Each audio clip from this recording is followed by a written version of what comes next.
Sino ba naman ang hindi masasaktan kapag ipinaglaban mo ang lahat? Ngunit ang isinukli sa iyo ay ang pinakamasakit na pagtataksil. Ngayon, susundan natin ang kwento ni Lina, isang asawa at manager, na napakahalaga ng papel sa kumpanya ng kanyang asawa. Ngunit nang ang kanyang asawang si Ramon ay umupo sa trono bilang CEO, agad siyang naging mayabang at mapagmataas. Sa kanyang arogansya, sinibak ni Ramon si Lina. Sa harap ng 300 empleyado, ipinagtulakan na parang basura at isinantabi ang kanilang pagsasama. Ngunit ano ang nangyari 5 minuto pagkatapos? Agad na naparalisa ang kumpanya ni Ramon. Hindi niya alam na ang babaeng kanyang ipinagtabuyan ay ang susi sa buong sistema at ang tunay na may-ari ng mga lihim ng kumpanya. Ano kaya ang gagawin ni Lina? Babalik ba siya upang iligtas ang kanyang asawa? O ito na ang simula ng isang paghihiganti na matagal na niyang pinlano? Pigilan muna ang inyong kuryosidad. Bago tayo magsimula sa unang kabanata, ipakita ang inyong suporta sa mga kwento ni Momo. Huwag kalimutang i-like ang video na ito, mag-subscribe sa channel ng mga kwento ni Momo, at i-on ang notification bell para hindi mahuli sa pagpapatuloy ng kwento ni Lina. At panghuli, gusto malaman ni Momo kung sino-sino na ang naririto? Mag-comment sa ibaba. Pangalan, lungsod, at present. Okay, handa na ba kayo? Simulan na natin ang unang yugto ng kwentong ito. Ang dapit hapon, na dapat sanay nagdudulot ng kapayapaan, ay nagpakita ng kislap ng karangyaan, na puno ng nakatagong tensyon. Ang ballroom ng isang 5-star hotel sa Makati ay puno ng kislap ng mga kristal na chandelier na sumasalamin sa mga mamahaling kopita ng champagne. Ang hangin ay puno ng amoy ng mga high-end na pabango at bulungan ng papuri na nakatuon sa iisang tao. Si Ramon. Ito ang gabi ng kanyang selebrasyon. Ang gabi kung saan opisyal siyang itinalaga bilang CEO, kapalit ng kanyang ama, isang posisyon na pinapangarap ng marami. Si Lina ay nakatayo sa isang sulok, suot ang isang simple, ngunit eleganteng evening gown. Malayo sa karangyaan ng kanyang mga kamag-anak. Ang kanyang matalas na mga mata ay nagmamasid sa kanyang asawa, si Ramon, na malapad ang ngiti, yumayakap sa mahahalagang kliyente, at tumatanggap ng pagbati mula sa mga shareholder. Si Ramon, sa kanyang itim na toksedo, ay tunay na kaakit-akit. Ang aura ng kapangyarihan at tiwala sa sarili ay malakas na nanggagaling sa kanya. Ngunit para kay Lina, ang kislap na iyon ay malamig. Sa nakalipas na 2 linggo, mula nang i-anunsyo ang kanyang pag-upo sa pwesto, naramdaman ni Lina na nagbago si Ramon. Para siyang isang magandang marmol na estatwa, ngunit wala ng init. Si Lina mismo ay ang Senior Finance and Operations Manager sa kumpanya. Isang posisyon na kanyang nakamit sa pamamagitan ng sariling pagsisikap. Hindi dahil sa kanyang estado bilang asawa ng may-ari. Sa katunayan, ang kumpanya ay naging matatag dahil sa kanyang maingat na kalkulasyon at sa operational system na siya mismo ang nagdisenyo at nagpatakbo sa nakalipas na 5 taon. Isang katotohanan na tila unti-unti nang nakakalimutan ni Ramon. Hoy, bakit ka nag-iisa dyan? Iyon ay si Paulo, ang kanyang bayaw, na dumating kasama si Doña Alicia, ang kanyang biyenan. Ngumisi si Paulo, ngunit hindi umabot sa kanyang mga mata ang ngiti. Palaging mababa ang tingin ni Paulo kay Lina. Bilang isang bunso at layaw na anak, na hindi kailanman seryosong nagtrabaho sa kumpanya, palagi siyang naiinggit sa posisyon at kakayahan ni Lina. Pinagmamasdan ko lang si Ramon. Paulo, hindi ba't mukha siyang orgulyoso ngayong gabi? Sagot ni Lina. Pilit pinapanatiling masaya ang tono. Siyempre, orgulyoso siya. Siya na ang CEO. Lina. Isang posisyon na nararapat para sa isang miyembro ng pamilya. Patutsada ni Paulo. Sabay higop sa kanyang inumin. Teka, komportable ka pa ba sa boring na operational department mo? Baka oras na para mag-resign ka na at mag-focus sa pagiging asawa. Si Doña Alicia, ang biyenan ni Lina, ay isang babaeng laging elegante at malamig. Siya ang pangunahing shareholder na labis na nagpapahalaga sa estado sa lipunan at sa pangalan ng pamilya. Noon, naging neutral siya kay Lina. Dahil napatunayan nitong kumikita ang kumpanya sa ilalim niya. Ngunit ngayong si Ramon na ang nasa tuktok, pakiramdam niya ay hindi na mahalaga si Lina. Ngumiti lamang nang bahagya si Doña Alicia. Isang ngiting hindi kailanman umabot sa kanyang mga mata. Tama si Paulo, Lina. Malayo na ang narating ni Ramon. Dapat magbago na ang mga prioridad. Ang operations at finance ay masyadong mababang trabaho para sa asawa ng isang CEO. Kahit sinong intern kayang gawin yan. Ang mga salita ni Doña Alicia ay tumusok kay Lina na parang karayom na yelo. Mababang trabaho. Samantalang si Lina lang ang nakakaalam na ang pinakamalaking proyekto ng kumpanya, ang Project Omega, ay nasa bingit ng problema sa liquidity at tanging ang sistemang kanyang nilikha ang pumipigil dito upang hindi bumagsak. Sa tingin ko po ay kailangan pa rin ako, Doña Alicia. Dahil nga po abala si Ramon sa taas, kailangan kong bantayan ang pundasyon. Mahinahong sagot ni Lina. Pilit iniiwasan ang gulo. Bahala ka, pero bilang ina, may inaasahan ako. Ang isang CEO ay nangangailangan ng isang karapat-dapat na kabiyak. Hindi isang manager na abala sa mga papeles. Dapat mas mag-focus ka sa iyong itsura at sa pakikisalamuha, Lina. Huwag kang maging pabigat sa asawa mo, pabulong niyang sabi, bago iwan si Lina kasama si Paulo. Pabigat. Ang salitang iyon ay umikot sa isipan ni Lina, sinisira ang natitirang saya ng gabing iyon. Tumingin siya, kina Doña Alicia, at Paolo na ngayon ay nagbubulungan, malapit sa isang haligi. Ma, sigurado ako, ito na ang tamang oras. CEO na si Ramon, mayroon na siyang buong kapangyarihan, sabi ni Paulo habang sumusulyap kay Lina. Hinay-hinay lang, Paulo. Huwag kang magmadali, hayaan muna nating namnamin ni Ramon ang kanyang kapangyarihan. Pero tama ka, kailangan na nating alisin ang pabigat na yan. Hindi karapat-dapat si Lina na samahan ang anak ko sa tuktok. Dapat niyang malaman kung saan siya lulugar. Sagot ni Doña Alicia. Ang kanyang mga matay nagniningas sa masamang plano. Hindi narinig ni Lina ang usapan, ngunit ramdam niya ang alon ng puot mula sa 2 taong malapit sa kanya. Humugot siya ng malalim na hininga. Ang tensyon sa kumpanya ay tumitindi. Ang ugali ni Ramon ay biglang nagbago. At ngayon, ang kanyang biyenan at bayaw ay hayagang nagpapakita ng kanilang hindi pagkagusto. Pakiramdam ni Lina ay nakatayo siya sa gitna ng isang bagyo na handang humampas anumang oras. Kumuha siya ng isang basong tubig at nagpa siyang lumayo upang maghanap ng sariwang hangin sa balkonahe. Sa balkonahe, inilabas ni Lina ang kanyang telepono. Binuksan niya ang isang nakatagong aplikasyon, isang espesyal na dashboard na siya lamang ang makaka-access. Ito ang dashboard para subaybayan ang Project Omega at ang data ng lisensya para sa vital na operational system ng kumpanya na formal niyang pinapaupahan sa kumpanya ni Ramon. Ang lisensya ng sistemang iyon ang puso ng kumpanya. Kung wala ang lisensyang iyon, ang buong operasyon ng pananalapi at data ng proyekto ay mapaparalisa. Kumabog ang kanyang dibdib nang makita ang pulang graph ng liquidity ng Project Omega. Sa nakalipas na 2 linggo, matapos baliwalain ni Ramon ang lahat ng kanyang mga ulat dahil sa pakiramdam na mas marami siyang alam, ang graph ay patuloy na bumulusok. Kung ipagpapatuloy ni Ramon ang pagtitiwala sa bagong manager na itinalaga niya para pamahalaan ang Project Omega, isang manager na halatang hindi nakakaintindi sa sistema ni Lina, magde-default ang kumpanya sa loob ng 1 buwan. Sa sandaling iyon lumapit si Ramon. Bakit ka nandito? Dapat nasa loob ka, Lina. Nakikipag-usap sa mga asawa ng ibang mga kasamahan. Huwag kang mag-isa na ganito. Pinagmumukha mo akong masama. Nagsalita si Ramon. Nang hindi nakatingin, ang kanyang mga mata ay nakatutok sa kanyang telepono. Tila may ka-text.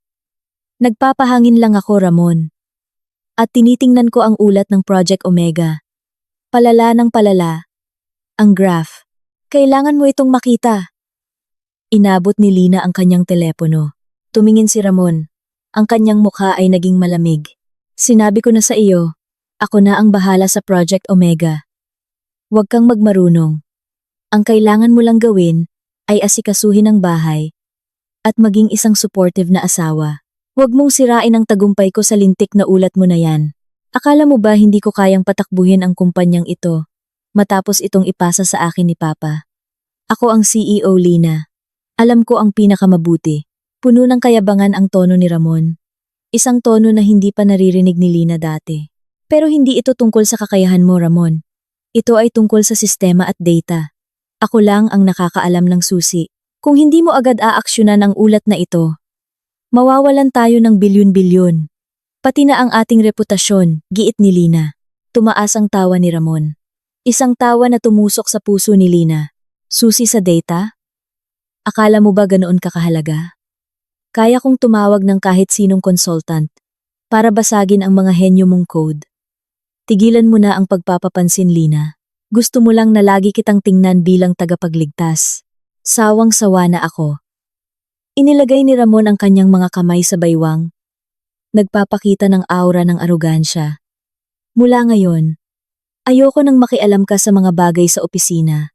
Bukas, magtatalaga ako ng papalit sa iyo. Sibak ka na sa posisyon mong manager. I-enjoy mo na lang ang buhay mo bilang asawa ng CEO. Ang mga salitang iyon ay tumama sa kanya. Hindi dahil sa pagkawala ng posisyon, kundi dahil sa pagkawala ng respeto mula sa kanyang asawa. Napagtanto niya na ang posisyon ng CEO ay ginawang isang makasariling halimaw si Ramon, na tinitingnan siya bilang isang asset na kailangang itapon kapag hindi nakapakipakinabang. So, desisyon mo na yan? Tanong ni Lina. Ang kanyang boses ay nanginginig sa pigil na galit. Oo, desisyon ko ito. At hindi ako tumatanggap ng pagtutol. Mariing sabi ni Ramon. Pagkatapos ay tumalikod siya. Iniwan si Lina na may luhang namumuo sa mga mata. Bumalik siya sa ballroom para ipagpatuloy ang kanyang selebrasyon. Na para bang ang kanilang usapan ay isang maliit na abala lamang. Kinuyom ni Lina ang kanyang mga kamay. Ang sakit ay agad na naging determinasyon na nag-aalab. Pinunasan niya ang kanyang luha at bumalik sa loob. Hindi niya hinanap si Ramon. Hinanap niya sina Doña Alicia at Paulo. Nakatayo sila malapit sa exit. Handa nang umalis. Doña Alicia! Paulo! Bati ni Lina sa napakalamig na boses. Oh! Hindi ka pa umuuwi? Hindi ba't malinaw na hindi ka na kailangan ni Ramon? Pang-uuyam ni Doña Alicia. Gusto ko lang kayong batiin, sabi ni Lina. Binabati ko kayo sa bagong posisyon ni Ramon.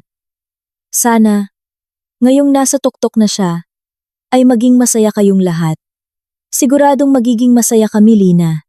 Kung wala ka, mas magiging masaya kami, sabat ni Paulo. Dahan-dahang tumango si Lina. Sige, kung ganoon, gagawa na rin ako ng desisyon para sa sarili kong kaligayahan. Nagkibit-balikat lang sina Doña Alicia at Paolo.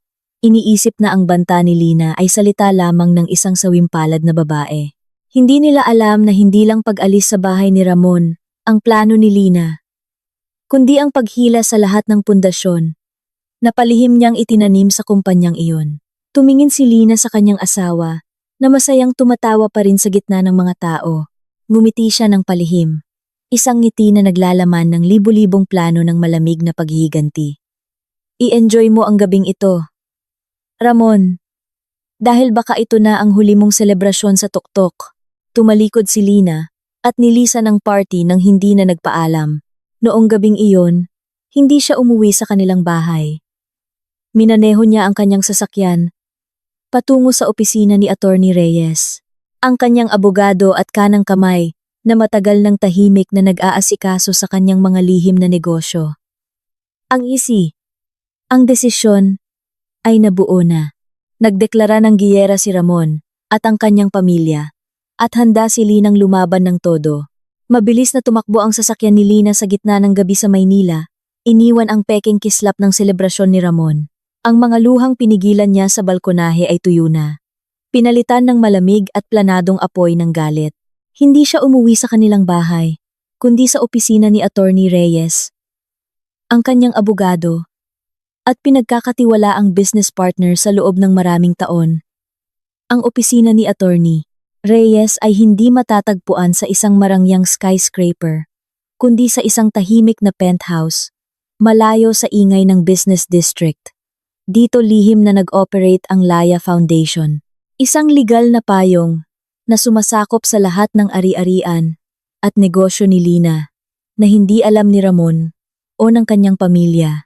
Kabilang na ang isang higanting tech company na nagbibigay ng vital na operational system para sa kumpanya ni Ramon, si Attorney Reyes. Isang kalmado at matalinong nasa katanghaliang gulang na lalaki ay naghihintay na sa kanya.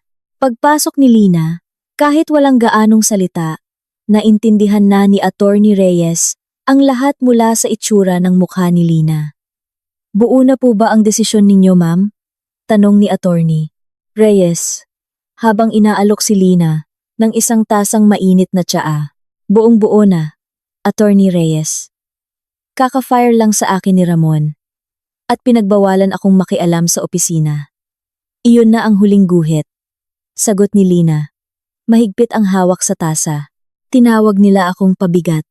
Sige, ngayon, ipapakita ng pabigat na ito kung ano ang mangyayari kapag tinanggal siya sa kanyang pinagkakapitan. Binuksan ni Lina ang kanyang laptop. Ipinapakita ang problemadong Project Omega. Gaya ng ikinababahala ko, attorney. Ang liquidity ay halos umabot na sa critical limit. Ang bagong manager na itinalaga ni Ramon ay hindi alam kung paano pamahalaan ang cash flow ng Project Omega. At ang pinakamahalaga, binalewala nila ang katotohanan na ang lisensya ng Cordillera System na nagpapatakbo sa buong financial system ng proyekto ay nakarehistro sa ilalim ng Laya Foundation. Ang lisensya ng Cordillera System, ang susi. Ito ay resulta ng pagsisikap ni Lina bago pa sila ikasal, isang sistemang kanyang ipinapatent at pinaupahan pabalik sa kumpanya ng kanyang asawa sa ilalim ng isang taunang kontrata na automatikong nagre-renew. Ngunit dahil sa pagpapatalsik kay Lina, mayroon siyang buong karapatan na kanselahin ang lisensya dahil sa paglabag sa etika at kontrata sa trabaho. Inihanda ko na po ang mga dokumento, ma'am. Kapag nagbigay kayo ng utos, maaari na nating isampa ang pagkansela ng kontrata ng lisensya batay sa internal conflict na humahadlang sa operasyon ng sistema. Kung wala ang Cordillera, lahat ng data ng Project Omega, kabilang ang access sa pondo ng proyekto at database ng mga kliyente, ay ganap na mailak. Magdudulot ito ng operational paralysis sa loob lamang ng ilang oras, paliwanag ni Attorney Reyes. Bigyan natin sila ng 2 araw, attorney. Gusto kong makita at maramdaman muna ni Ramon ang resulta ng kanyang kayabangan bago natin isumite ang sulat ng pagkansela ng lisensya. Bukod dito, gusto kong simulan mo na agad ang pag-file ng annulment case at i-freeze ang lahat ng ari-arian na may kaugnayan kay Ramon. Utos ni Lina, ang kanyang mga matay puno ng malamig na kalkulasyon. Bahagyang ngumiti si Attorney Reyes. Ayon po sa plano, ma'am. At huwag po kayong mag-alala. Sa mga ari-arian, karamihan sa yaman ni Ramon ay nakatali sa mga utang ng kumpanya na maaari lamang maliquidate o palitan ng may pahintulot ninyo bilang hindi direktang may-ari ng Cordillera. Hindi siya makakatakas dala ang pera ninyo. Noong gabing iyon, hanggang madaling araw, binalangkas ni Lina at Attorney Reyes ang isang malamig at sistematikong plano ng paghihiganti. Hindi na ito tungkol sa emosyon. Ito ay isang giyera sa negosyo at batas. Lumipas ang 2 araw. Sa pangunahing opisina ng kumpanya, nagsimula ng maramdaman ang tensyon. Si Ramon, nalasing pa sa euphoria bilang CEO, ay nagsimula ng mairita. Abala siya sa pagtanggap ng mga pagbati, ngunit sa likod ng kanyang mesa, ang mga papeles mula sa Operations Department ay nagsisimula ng magpatong-patong. Ang manager na pinalit ni Ramon kay Lina, isang batang lalaki na nagngangalang Mark, ay mukhang natataranta. Pabalik-balik siyang sa opisina ni Ramon. Sir CEO, sinabi ko na po, ang Project Omega ay may seryosong problema sa cash flow. Hindi po natin mababayaran ang mga supplier para sa mahahalagang materyales ngayong buwan. Ulat ni Mark na maputla ang mukha. Si Ramon, na abala sa pagpili ng kulay ng kanyang bagong sports car, ay iwinagayway ang kanyang kamay. Bakit ba ang drama mo, Mark? Hindi ba technical na problema lang yan? I-transfer mo na ang pondo. Ganoon ba kahirap? Ang problema po, Sir, hindi nag-sync ang data ng transfer. Ang Cordillera system na ginagamit ni Ma'am Lina ay napakakomplikado. Sinubukan ko pong gamitin ang lumang password ni Ma'am Lina, pero hindi gumana. Mula nang umalis si Ma'am Lina, may parang bagong security layer na lumitaw. Kailangan ko po ng authorization mula sa kanya. Paliwanag ni Mark sa pagkataranta. Lina na naman. Tsiis ka. Babaeng papansin. Sinadya niyang gawing komplikado ang sistema para magmukha siyang importante. Sigaw ni Ramon, sabay hagis ng kanyang ballpen. Sinabi ko nang huwag mong babanggitin ang pangalan niya rito. Tawagan mo ang IT team. Utusan mo silang i-hack ang sistemang yan. Ayokong magkaroon ng hadlang. Dahil lang sa isang selosang dating manager. Yumuko si Mark. Takot. Sinubukan na po ng IT team, sir. Sabi po nila, ang sistemang ito ay patented at nangangailangan ng authorization code mula sa may-ari ng lisensya. Iminumungkahi po nilang opisyal na kontakin ang may-ari ng lisensya. May-ari ng lisensya? Sino siya? Wala akong natatandaang may lisensya para sa internal system natin. Kumunot ang noo ni Ramon. Mula sa simula, akala ni Ramon ay pag-aari lahat ng kumpanya ang mga sistema. Ayon po sa aming data, ang lisensya ay pag-aari ng isang Laya Foundation. Sagot ni Mark sa mahinang boses. Halos hindi marinig. Natigilan si Ramon. Ano? Laya Foundation? Lina. Pangalan niya yon. Hindi maaari. Pakana niya lang to para makuha ang kumpanya. Tumayo si Ramon. Nag-aalab sa galit. Sa sandaling iyon, tumunog ang telepono ni Ramon. Ang kanyang ina. Si Doña Alicia. Ramon, nasaan ka? Bakit hindi ka pumunta sa charity event kagabi? Hinahanap ka ng lahat. Dapat kang dumalo sa mga ganyang social events. CEO ka na ngayon. Huwag kang mag-focus sa maliliit na problema sa opisina, bungad ni Doña Alicia. Ma, may malaki akong problema dito sa opisina. Problema sa pera. Nakalak ang sistema, ma, at lumalabas na yung babaeng yun, si Lina. May patent pala sa sistema ng Project Omega. Halos pasigaw na sabi ni Ramon. Huwag kang OA. Pananakot lang yan ng babaeng yan. Bigyan mo lang ng kaunting pera. Ibibigay niya sa'yo ang code. Huwag mong hayaang guluhin ng maliit na problemang. Yan ang plano nating tuluyan siyang paalisin sa buhay mo. Mag-focus ka. Dapat ayusin mo na agad ang annulment case. Sinabi ko na sa'yo. Magiging pabigat lang siya at pababagalin ang mga hakbang mo. May pang-uuyam na sabi ni Doña Alicia. Dahil sa sinabi ng ina, muling nagkaroon ng kumpiyansa si Ramon. Tama, tiyak na pakana lang ito ni Lina. Hindi ako dapat magpakita ng pagkataranta. Sige po ma, tatawagan ko si Lina at bibigyan ko siya ng ultimatum. Ipakikita ko sa kanya na hindi ako umaasa sa isang spoiled na babaeng tulad niya. Pangako ni Ramon, pilit na pinapakalma ang sarili. Sinubukan ni Ramon na tawagan si Lina, ngunit tinanggihan nito ang kanyang mga tawag. Nagpadala si Ramon ng mga text message, ultimatum, at kahit mga banta. Walang sagot, lalo lamang nadagdagan ang pagkabigo ni Ramon. Nararamdaman niyang nawawalan siya ng kontrol sa sitwasyon na dapat sana'y nasa ilalim ng kanyang mga palad. Habang si Ramon ay nalulunod sa kanyang kayabangan at pagkabigo, sa kanyang opisina, nakatanggap si Lina ng tawag mula kay Andrea, ang kanyang matalik na kaibigan at CEO din ng isang karibal na property company. Sigurado ka ba sa hakbang na ito, Lina? Ang pagkansela ng lisensya ng sistema mo ay parang pagpapasabog ng isang time bomb. Sisirain nito ang kanilang reputasyon, pero madudungisan din ng kaunti ang pangalan mo dahil sa gulo na ito. Nag-aalalang sabi ni Andrea. Kailangan kong gawin? Andrea. Tinawag nila akong pabigat. Gusto nilang umalis ako. Sige, aalis ako. Pero isasama ko ang lahat ng nagsisilbing pundasyon nila. Hindi pinahalagahan ni Ramon ang talino ko. Tiningnan niya lang ako bilang isang dekorasyon. Pagod na akong bigyan siya ng mga babala sa likod ng mga kamera. Sabi ni Lina. Ito ay isang aral na dapat niyang matutunan. Dapat niyang malaman na ang pagiging CEO ay hindi lang tungkol sa titulo, kundi tungkol sa responsibilidad at integridad. Sige, magmamasid ako mula sa malayo. Tandaan mo, handang sumuporta sa iyo ang team ko at ang kumpanya ko. Ano man ang mangyari, pangako ni Andrea, ang pinakamatibay na support system ni Lina. Kinabukasan ng umaga, lalong lumala ang sitwasyon sa opisina ni Ramon. Ang Project Omega ay tuluyan ng huminto. Ang mga supplier ay nagsimula ng magpadala ng mga sulat ng protesta dahil sa naantalang pagbabayad. Ang tsismis tungkol sa krisis sa liquidity ay nagsimula ng kumalat sa mga empleyado. Si Ramon na dating sinalubong ng palakpakan, ngayon ay kaharap ang mga nag-aalalang tingin at bulungan ng kawalan ng tiwala. Si Ramon, na natataranta, ay nagpasya na puntahan ang kanyang mga magulang upang humingi ng payo kay Doña Alicia.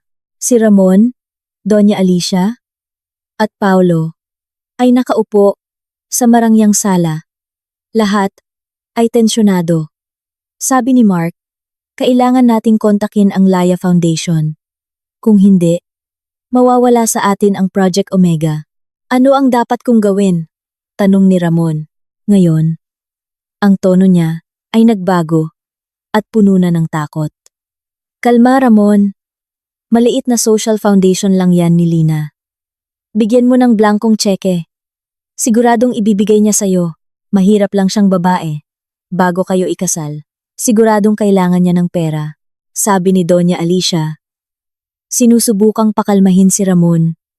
Bagaman sa kaibuturan ng kanyang puso, nagsisimula na siyang mag-alala. Si Paulo, na mas padalos-dalos, ay sumingit. O kaya bantaan na lang natin. Sabihin natin na kung hindi niya ibibigay ang susi, ipapaanul natin siya at hindi bibigyan ng kahit isang kusing. Siguradong matatakot yun. Tumango si Ramon. Mukhang makatwiran ang ideya ni Paulo. Nagpa siya silang hintayin si Lina na umuwi sa bahay ng gabing iyon at sorpresahin siya ng isang ultimatum.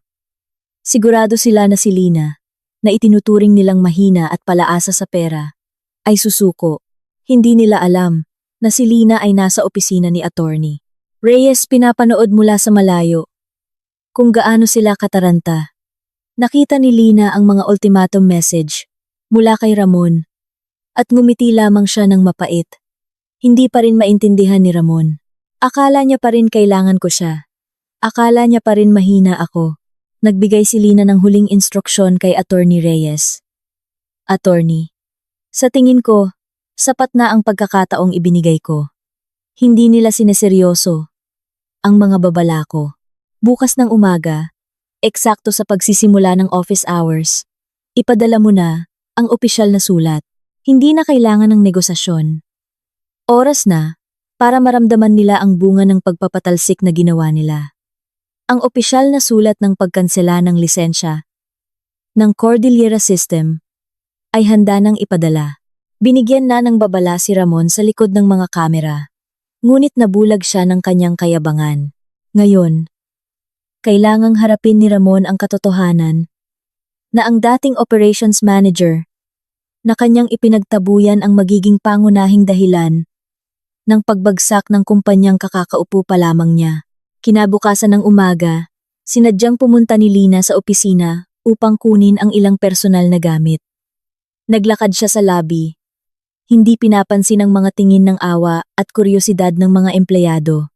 Alam niya na ang mga susunod na oras ay magiging kasukdulan ng pagkasira para kay Ramon at kailangan niyang nandoon upang personal itong masaksihan. Noong umagang iyon, ang hangin sa 20th floor ng gusali ng kumpanya ay makapal, hindi lang dahil sa sobrang lakas ng aircon, kundi dahil sa isang aura ng kawalan ng katiyakan na nakabitin sa hangin. Eksaktong 9 ng umaga, tumayo si Ramon sa isang maliit na entablado sa multipurpose hall. Kaharap ang humigit kumulang 300 empleyado mula sa iba't ibang departamento. Ang biglaang malaking pulong na ito, na tinawag ni Ramon na New CEO's Vision Orientation, ay ang una mula ng opisyal siyang umupo sa pinakamataas na posisyon. Sa kaliwang bahagi ng unahang hanay, nakaupo si Doña Alicia, suot ang isang mamahaling designer suit na may kasiyahang ngiti at mapagmataas na tingin. Sa tabi niya ay si Paulo, naabala sa paglalaro sa kanyang cellphone, habang paminsan-minsan ay sumusulyap sa pinto, naghihintay sa pagdating ng taong pinakakinasusuklaman niya. Sa gitna ng karamihan, nakaupo si Lina. Suot niya ang isang maayos ngunit kaswal na business attire. Mukhang kalmado at may awtoridad. Malayo sa impresyon ng pagkataranta o takot. Pumunta siya roon hindi para sa pulong, kundi para kunin ang ilang personal na gamit at i-finalize ang pagsumite ng kanyang opisyal na resignation letter sa sekretarya ni Ramon. Ngunit nang hilinging sumali sa pulong, sumunod si Lina. Alam niyang ito ang entabladong inihanda ni Ramon. At handa siyang maging manonood ng sarili niyang pagkawasak. Bago dumating ang kanyang pagkakataon, para gumanti, sinimulan ni Ramon ang kanyang talumpati ng may buong kumpiyansa. Nagsasalita tungkol sa kanyang ambisyosong mga pangarap, muling pagsasaayos ng kumpanya, at bagong sigla. Tila nasiyahan siya sa atensyon. Paminsan-minsan ay pumalakpak ang mga empleyado. Gayunpaman, marami ang nagkatinginan. Lalo na ang mga mula sa operations at finance department, na alam na sa likod ng magarbong talumpati ay isang naghihingalong Project Omega at isang paralisadong vital system. Pagkatapos ay inilipat ni Ramon ang paksa upang makamit ang visyon na ito. Sabi niya, ang kanyang boses ay dumadagundong sa mikropono. Kailangan nating putulin ang lahat ng tanikala ng kahinaan. Kailangan natin ng episyensya. At ang pinakamahalaga, kailangan natin ng ganap na katapatan at walang kapintasang kakayahan. Ngumiti ng malapad si Doña Alicia. Ito ang senyas na hinihintay niya. Sa kasamaang palad, pagpapatuloy ni Ramon, ang kanyang tono ay naging malamig at mapanghusga. Hindi lahat ng tao sa silid na ito ay karapat-dapat na naririto. May ilang tao na pabigat lamang at humahadlang sa ating pag-unlad na ginagamit ang kanilang posisyon para lamang sa murang kasikatan o personal na interes. Ang tingin ni Ramon ay dumaan sa karamihan at huminto ito mismo kay Lina. Ang buong silid ay natahimik. Ang tensyon ay sumakal sa hangin. Lahat ng mata ay sumunod sa tingin ni Ramon, nakatuon kay Lina. Ngayon, ako bilang CEO at pinuno ng kumpanyang ito ay gagawa ng isang mahirap, ngunit kinakailangang desisyon para sa ating kinabukasan, sabi ni Ramon. Bumaba siya mula sa entablado. Ang kanyang mga hakbang ay sinadya at dramatiko, patungo sa hanay kung saan nakaupo si Lina. Si Lina ay nanatiling tuwid na nakaupo. Malamig ang kanyang tingin, na para bang nanonood lamang siya ng isang murang palabas sa teatro. Alam niyang mangyayari ito. Ito ay isang pampublikong pagpapahiya na idinisenyo ni Ramon at Doña Alicia. Huminto si Ramon sa harap mismo ni Lina. Ang mikropono sa kanyang kamay ay inilapit sa kanyang bibig. Ang kanyang mukha ay nagpakita ng pinaghalong pinipigilang galit at arogansya ng kapangyarihan. Ginang Lina, tawag ni Ramon gamit ang isang formal at matalas na tono. Simula ngayong araw, ang iyong posisyon bilang Senior Finance and Operations Manager sa kumpanyang ito ay ganap ng binabawi. Agad na nagkaroon ng bulungan sa buong silid. Nagulat ang mga empleyado, kilala si Lina bilang isa sa mga pinakamahusay na manager, at hindi lang iyan. Pagpapatuloy ni Ramon, tumataas ang kanyang boses. Hindi pinapansin ng mga bulungan. Hindi na rin kita kailangan sa tabi ko. Napatunayan mong ikaw ay hindi karapat-dapat at lumilikha lamang ng mga panloob na problema na sumisira sa aking katatagan. Pagkatapos ay binitawan ni Ramon ang pinakamasakit at mapanghamak na mga salita na kanyang nasabi. Ang kanyang mga mata ay nag-aapoy sa pang-aalipusta. Eksakto, tulad ng pinlano ni na Doña Alicia at Paulo. Lumayas ka sa opisinang ito ngayon din. At huwag kang umasa na asawa pa rin kita. Security! Ilabas ang babaeng ito. Ang sigaw ni Ramon ay umalingaw-ngaw, ikinagulat ng daan-daang empleyado. Ang mga salitang iyon ay napakasakit, napakababa, na kahit sina Doña Alicia at Paulo ay nagulat sa kung gaano kalayo ang narating ni Ramon. Ngumiti sila ng may panunuya, nakakaramdam ng matamis na tagumpay. Kilala nila kung sino si Lina. Sa wakas ay tumayo si Lina. Hindi siya tumingin sa mga guard, at hindi rin yumuko. Tinitigan niya si Ramon ng diretso sa mata. Isang tingin na napakalamig at tumatagos na si Ramon mismo ay umatras dahil sa pananakot. Sige Ramon. Sagot ni Lina sa isang napakakalmado at malinaw na boses. Kahit walang mikropono. Aalis ako, pero tandaan mong mabuti ang mga sinabi mo ngayon. Pagsisisihan mo ang desisyon na ito, nang higit sa anumang pinagsisihan mo sa iyong buhay. Pagkatapos ay lumingon siya kina Doña Alicia at Paulo, nang umingisi, at para sa inyong dalawa. I-enjoy ninyo ang peking tagumpay na ito. Dahil pagkatapos nito, ang alon na darating ay lalamunin kayo ng buo. Iwinaksi ni Lina ang kamay ng security guard na nag-aalangang dumampi sa kanya. Hindi siya kailangang kaladkarin. Sa matatag na mga hakbang, naglakad siyang mag-isa, sa gitna ng dagat ng mga tahimik na empleyado. Iniiwan ang daan-daang mga mata, na puno ng awa, simpatya, at pagkabigla. Nang makarating si Lina sa pangunahing labasan, at tumuntong sa labi, walang luhang pumatak, ang naroon lamang ay pagkasuklam, at lalong tumitibay na determinasyon. Inilabas niya ang kanyang cellphone, at agad na nagpadala ng isang maikling mensahe. Attorney Reyes, i-activate na ang withdrawal protocol ngayon. Pabalik sa multipurpose hall. Si Ramon ay tumatanggap ng masigabong palakpakan mula kina Doña Alicia at Paulo. Ang ibang mga empleyado ay pumalakpak ng alanganin. Ang kanilang mga puso ay puno ng pangamba. Pakiramdam ni Ramon ay isang bayani, nakagagaling lang sa paggapi ng isang kaaway. Nakita mo, Ramon? Ganyan dapat kumilos ang isang CEO. Matigas at walang kompromiso. Papuri ni Doña Alicia. Niyakap ang kanyang anak nang may pagmamalaki. Ngumisi si Paulo. Ngayon, makakahinga na tayo ng maluwag. Ngumiti si Ramon. Ramdam ang pag-akyat ng adrenaline mula sa kanyang arogansya. Oo, ngayon, tunay na atin na ang kumpanyang ito. Eksaktong 5 minuto matapos umalis si Lina sa gusali. Habang si Ramon ay nagagalak sa mga papuri at sa kanyang kapangyarihan, isang emergency alarm ang umalingaw-ngaw sa buong silid. Ang alarm na iyon ay hindi alarm ng sunog, kundi isang alarm mula sa IT at Finance Divisions. Ang IT manager ay tumakbo ng hinihingal at natataranta pataas sa entablado. Ang kanyang mukha ay maputla. Ang kanyang mga mata ay nanlalaki sa takot. Sir CEO! Sir CEO! Inaatake tayo! Sigaw niya. Anong pinagsasabi mo? Anong atake? Sigaw ni Ramon. Inis dahil naputol ang kanyang sandali. Hindi po atake ng hacker, sir. Mas malala pa. Mayroong automatikong pagkansela ng lisensya ng Cordillera System. Lahat ng ating server sa Project Omega. Nakalock po ng tuluyan. Nanigas si Ramon. Nakalock? Anong ibig mong sabihin na nakalock? Buksan mo. IT team kayo. Hindi po namin kaya, sir. Ito ay isang pagbawi ng copyright. Ang sistema pala ay nakarehistro sa pangalan ng isang third party at kararating lang po ng opisyal na notifikasyon mula sa Laya Foundation. Binawi nila ang permiso sa paggamit.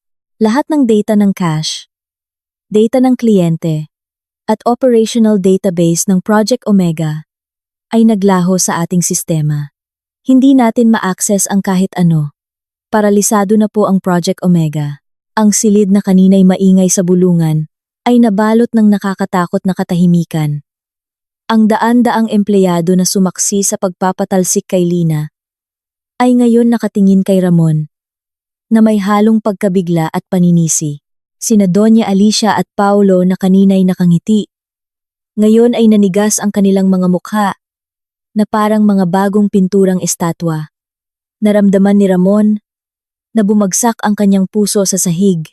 Naalala niya ang sinabi ni Mark, ang finance manager, tungkol sa Laya Foundation. Naalala niyang minaliit niya iyon.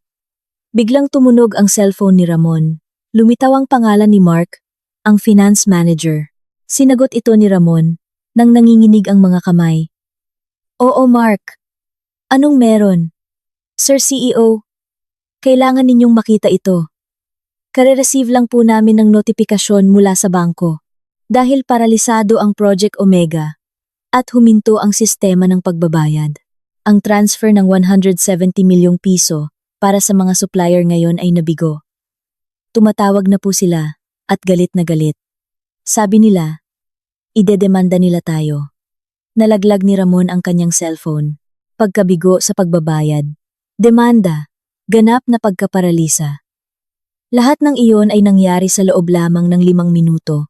Matapos niyang ipagtabuyan si Lina ng may kayabangan. Lumingon siya sa pangunahing pinto, kung saan kalalabas lang ni Lina. Ganap na niyang natanto ngayon. Ang babaeng tinawag niyang pabigat ay ang tunay na susi at pundasyon ng kumpanyang ito. Si Doña Alicia, na may maputlang mukha, ay kumapit sa braso ni Ramon. Ramon, bilis. Tawagan mo ang babaeng yan. Dapat kang magmakaawa sa kanya. Pabalikin mo siya ngayon din. Mabilis na kinuha ni Ramon ang kanyang cellphone at tinawagan si Lina. Kumakabog ang kanyang dibdib. Sinubukan niyang magpakahinahon, magtunog na may awtoridad, ngunit ang hindi mapigilang takot sa kanyang boses ang nangingibabaw. Sa paligid niya, ang kapaligiran sa multipurpose hall ay nagbago mula sa selebrasyon tungo sa isang libingan ng takot. Daan-daang empleyado na sumaksi sa kayabangan ni Ramon ay naging piping saksi sa biglaang pagbagsak ng kumpanya. Ang pagkataranta na dulot ng anunsyo ng IT manager ay nagpakulo sa sitwasyon. Si Ramon, na kaninang umaga ay makapangyarihan pa, ngayon ay mukhang isang batang nawalan ng laruan. Hindi na maitago ni Doña Alicia ang kanyang pagkataranta sa likod ng kanyang mamahaling makeup. Hinawakan niya ng mahigpit ang braso ni Ramon. Tawagan mo siya ulit. Bilis. Tawagan mo ang babaeng yan. At humingi ka ng tawad. Kailangan natin ang susi niya. Utos ni Doña Alicia. Ang kanyang boses ay matinis at halos histerikal na. Alam niya kung babagsak ang kumpanyang ito, ang kanilang estado sa lipunan at karangyaan ay maglalaho rin. Kinuha ni Ramon ang kanyang cellphone na nakakalat sa sahig. Basag ang screen dahil sa pagkakabagsak. Sinubukan niyang tawagan si Lina ng paulit-ulit, nagpadala ng mga mensaheng nagmamakaawa at nagbanta pa. Ngunit lahat ng kanyang pagsisikap ay walang saysay. Ganap na blinok ni Lina ang lahat ng kanyang tawag, na para bang nabura na siya sa buhay ni Ramon. Si Paulo, na umaasa lamang sa pera ng kanyang kapatid para sa kanyang marangyang pamumuhay, ay nagsimula na ring mataranta. Malalato. Tol, ang Project Omega ay 70% ng ating kita. Kung maparalisa yan, hindi na tayo makakapagpasahod. Maaaring bumagsak ang kumpanya sa loob ng 1 linggo. Si Paulo ay nagsimulang magpabalik-balik. Hinahawakan ang kanyang buhok. Hindi niya kailanman naisip na ang karangyaang tinatamasa niya ay maaaring maglaho nang ganoon kabilis dahil lamang sa kayabangan ni Ramon. Habang si Ramon at ang kanyang pamilya ay nalulunod sa gulo, si Lina ay nasa kanyang sasakyan na papunta sa opisina ni Attorney Reyes. Buo na ang kanyang desisyon. Pinakinggan ni Lina ang voice note mula kay Andrea, ang kanyang kaibigan. Lina, tumawag sa akin si Ramon. Siyempre, nagkunwari akong walang alam. Mukha siyang baliw. Nagmamakaawang tulungan ko siyang kontakin ang kanyang dating asawa. Sinabi ko sa kanya, you deserve better than him. Ang plano ay perpekto. Ngayon, ako naman ang bahala sa market side, sabi ni Andrea sa voice message. Bahagyang ngumiti si Lina. Humingi na pala ng tulong si Ramon sa kaibigan niya. Isang senyales na talagang desperado na siya at sinira na niya ang tulay sa lahat. Ang kanyang plano ay tumatakbo nang mas mabilis kaysa sa inaasahan niya. Pagdating sa opisina ni Attorney Reyes, sinalubong si Lina ng mga makakapal na folder ng mga legal na dokumento. Handa na po ba kayo, ma'am? Ipinadala na ng team ko ang sulat ng pagkansela ng lisensya ng Cordillera System sa address ng kumpanya ni Ramon. Sa legal na aspeto, ligtas na tayo. Hindi na nila maaaring gamitin ang sistemang iyon. Inactivate na rin po natin ang protocol para sa proteksyon ng inyong personal na ari-arian, paliwanag ni Attorney Reyes. Inilagay ang isang pulang folder sa harap ni Lina. Magaling, Attorney Reyes. Ngayon, oras na para taasan natin ang pressure. Gusto kong simulan ang paghihiganting ito sa dalawang prente, sabi ni Lina. Umupo sa mesa, na para bang siya ay isang general na nagpaplano ng huling pag-atake. Hindi na siya nagsasalita ng may emosyon ng isang nasaktang asawa, kundi may kahinahunan ng isang CEO na nagpaparusa sa kanyang hangal na katunggali. Ang unang prente ay legal at pinansyal. Inutusan ni Lina si Attorney Reyes na agad na magsampa ng kasong annulment batay sa psychological incapacity, gamit ang verbal abuse at pampublikong pagpapatalsik bilang matibay na ebidensya. Lalo na't nangyari ito sa harap ng daan-daang saksi. Bukod dito, ang pinakamatindi, hiniling ni Lina na pansamantalang i-freeze ang lahat ng personal na ari-arian ni Ramon na nakatali bilang collateral sa mga utang ng Project Omega. Siguraduhin mong hindi niya maibebenta o maililipat ang anuman, Attorney Reyes. Hayaan siyang maranasan ang personal na krisis sa pananalapi habang bumabagsak ang kanyang kumpanya. Hiling ni Lina. Tungkol naman sa Laya Foundation, hiniling ni Lina kay Attorney Reyes na agad na ipaalam ng pribado sa Board of Directors at sa mga pangunahing shareholder na ang pundasyong ito ang opisyal na may-ari ng patent ng Cordillera System. Ipaliwanag na binawi ang sistema dahil sa paglabag sa kontrata at sa di makatwirang pagpapatalsik sa isang susi sa pamunuan. Hindi natin inaatake ang kumpanya, Attorney Reyes. Inaatake natin ang masamang desisyon ni Ramon, diin ni Lina. Ang hakbang na ito ay napakatalino dahil inihiwalay nito ang krisis ng kumpanya mula sa mga pagkakamali ng lumang pamunuan at ganap na isinisisi sa kayabangan ng bagong upong si Ramon. Ang ikalawang prente ay merkado at reputasyon. Pagkatapos ay tinawagan ni Lina si Andrea. Andrea, oras na. Ayon sa ating kasunduan, gusto kong gawin mo ang dalawang bagay. Una, bawiin mo ang lahat ng kooperasyon ng iyong kumpanya sa kumpanya ni Ramon at magpadala ng opisyal na sulat ng pagbawi ngayong araw din. Pangalawa, gusto kong mag-anunsyo ka ng malawakang pag-hire para sa mga empleyado sa operations at IT. Targetin ang mga empleyadong tapat na tinanggal ni Ramon. Utos ni Lina. Si Andrea, na matagal nang sawa sa kayabangan ni Ramon sa mga business meeting, ay agad na sumang-ayon. Utos mo'y masusunod, General. Tinitiyak ko sa'yo. Lahat ng kliyenteng nakatali sa kumpanya ko ay agad na aalis sa kanya.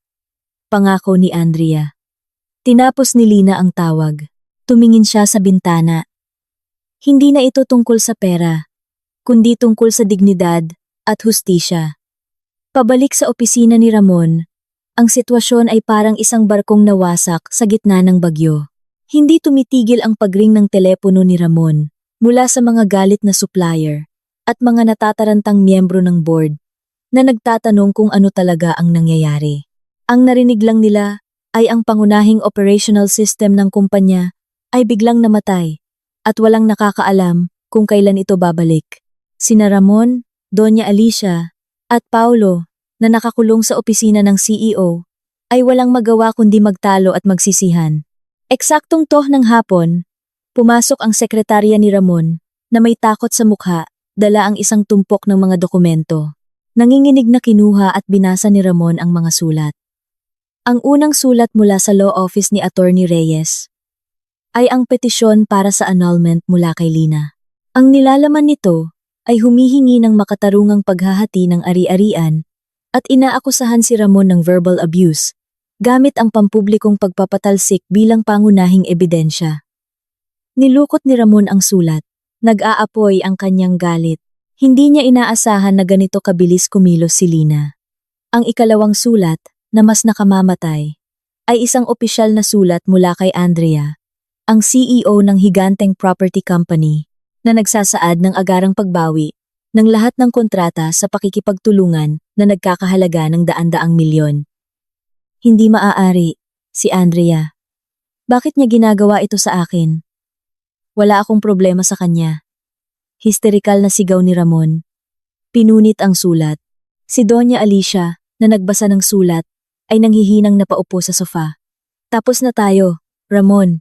Si Andrea ang susi sa industriya ng real estate. Kung siya ang unang umalis, susunod na ang lahat ng kasosyo niya. At wasak na ang reputasyon natin. Pero, Ma, anong kinalaman ni Lina dito?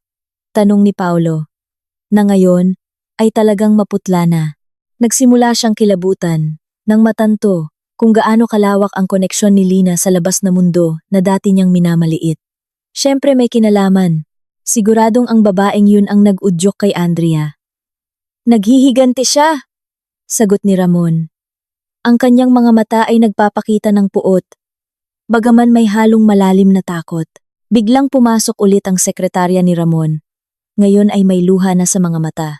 Sir CEO, meron pa po. Kaka-receive lang po ng HR ng hindi bababa sa 50 mass resignation letters mula sa mga manager at senior staff ng IT at operations. Sabi po nila, lilipat sila sa kumpanya ni Andrea. Sabi nila, wala na raw pundasyon ang kumpanyang ito at mas naniniwala sila sa integridad ni Ma'am Lina. Ang balitang ito, ang huling dagok. Hindi lang nawala kay Ramon ang kanyang sistema. Nawala rin sa kanya ang mga taong alam kung paano patakbuhin ang kumpanya. Napahandusay si Paulo. Nawalan siya ng mga kasama sa party. Hinawakan ni Doña Alicia ang kanyang dibdib. Natanto nilang nagkamali sila ng malaki. Hindi lang isang asawa ang kanilang itinaboy, kundi isang kasosyo sa negosyo. At ang may hawak ng lihim na susi na matagal nang nagpoprotekta sa kanila. Si Ramon, sa sobrang desperasyon, ay sinubukang i-access ang kanyang personal na bank account para kumuha ng pondo upang bayaran ang mga naantalang supplier. Kailangan niya ng cash agad para mapigilan ang mga demanda. Ngunit, ang notifikasyon sa screen ng kanyang laptop ang tuluyang nagpaupo sa kanyang malaking upuan. Access denied. Ang iyong account ay pansamantalang naka-freeze sa utos ng korte. Kaugnay ng utang ng Project Omega. Hindi maaari. Pati ang pera ko. Naka-freeze din. Daing ni Ramon. Ang takot ngayon ay may halong galit. Nawalan siya ng kapangyarihan sa opisina. Nawalan siya ng personal na ari-arian. At nawalan siya ng asawa. Lahat dahil sa kayabangan at arogansya na tumagal lamang ng 5 minuto. Natanto niya na ang plano ng paghihiganti ni Lina ay hindi lamang emosyonal, kundi isang napaka-organisado at nakamamatay na legal at business strategy. Ang dagok na ito ay simula pa lamang dahil sa mga susunod na araw, ang pagbubunyag tungkol sa Laya Foundation ay yayanig sa Board of Directors at habang buhay na dudungisan ang pangalan ni Ramon. Nagsimula siya ng isang giyera na hindi niya kailanman mapapanalunan. Sina Ramon, Doña Alicia at Paulo, na nakakulong pa rin sa desperasyon sa opisina ng CEO, ay sa wakas ay lumabas sa kanilang mundo ng pagkadismaya upang lumipat sa susunod na yugto. Manipulasyon. Matapos mabigo si Ramon na kontakin si Lina, nang paulit-ulit at matantong lahat ng kanyang personal na account ay na-freeze na, umabot sa sukdulan ang kanyang pagkataranta. Hindi lang siya natatakot na mawala ang kumpanya, kundi natatakot din siyang mawala ang marangyang pamumuhay na matagal na niyang ipinagmamalaki. Si Doña Alicia, bilang utak ng pamilya, ang unang nakaisip ng tusong ideya. Tama na ang pagmamakaawa. Ramon, hindi tayo makakaasa ng simpatya mula sa isang babaeng tulad ni Lina. Kailangan nating gumamit ng ibang paraan, sabi ni Doña Alicia. Ang kanyang mga mata ay nanliit sa pagkalkula. Tumayo siya mula sa sofa. Muling ipinapakita ang aura ng dominasyon na pansamantalang nawala. Matalino ngang babae si Lina. Pero mayroon siyang isang kahinaan.